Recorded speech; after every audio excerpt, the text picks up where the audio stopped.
Graça e paz conectados com a palavra. Seu devocional de hoje. Dominando a língua. Tiago capítulo 3, versículo 2. Tiago diz assim: todos tropeçamos de muitas maneiras. Se alguém não tropeça no falar, tal homem é perfeito, sendo também capaz de dominar todo o seu corpo. Há um antigo provérbio árabe que diz: a língua mata mais seres humanos que a espada.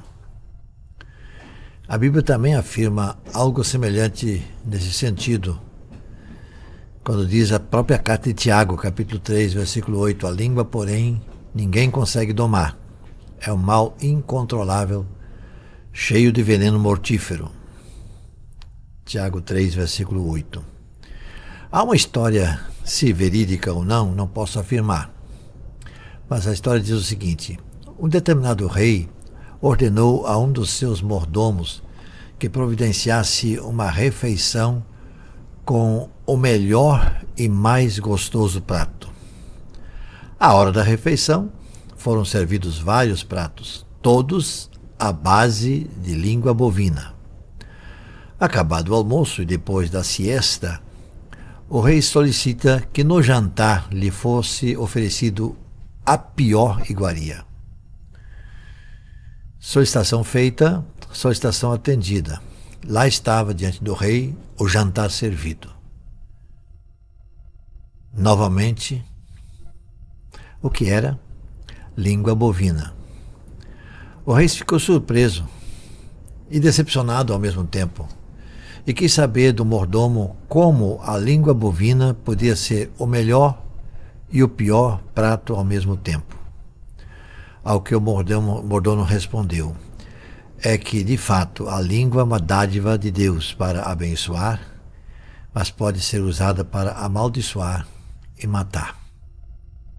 Bom, é isso que Tiago quis dizer no verso 9 do texto que nós lemos, capítulo 3 de Tiago. Versículo 9 ele vai dizer: com a língua bendizemos o Senhor Deus, e com ela amaldiçoamos os homens, feitos à semelhança de Deus. Então, esse é o que Tiago está concluindo aqui. Amaldiçoamos o ser humano criado à imagem de Deus, e com a mesma língua bendizemos o Deus. Com a língua bendizemos e com a língua amaldiçoamos.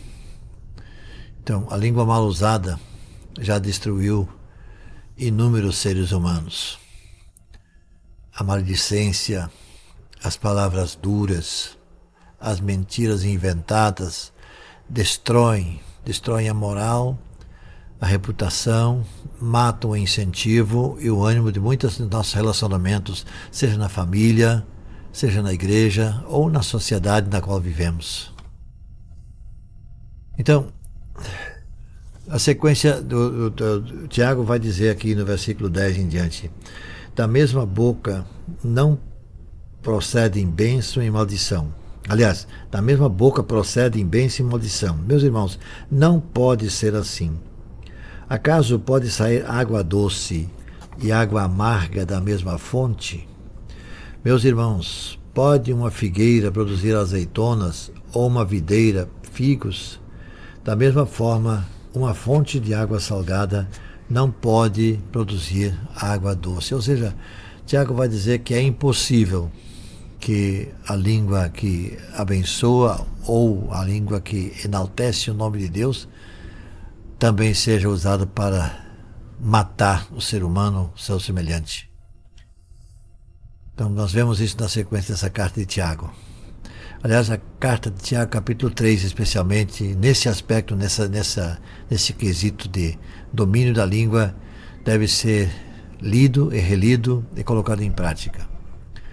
Que Deus nos ajude a dominar a língua, para que possamos usá-la para enaltecer o nome de Deus e para falar bem do nosso semelhante, para que ele se torne também semelhante àquele que Deus salvou por meio de Cristo. E que o nosso testemunho usando devidamente a nossa língua no falar, sirva para conduzir outros aos pés de Jesus. Oramos em nome dele. Vamos orar? Senhor nosso Deus, que Tu nos capacites a termos esse domínio do qual o Tiago fala, do qual a Tua palavra fala em tantas outras oportunidades, e que nós devemos atentar para isso. Ajuda-nos, pois, ó Deus, a sermos controladores, que não é fácil, mas com a Tua ajuda, Deus, nós podemos controlar o uso do nosso falar, ou seja, que a nossa língua seja usada para bendizer o Teu nome. Em nome de Jesus. Amém.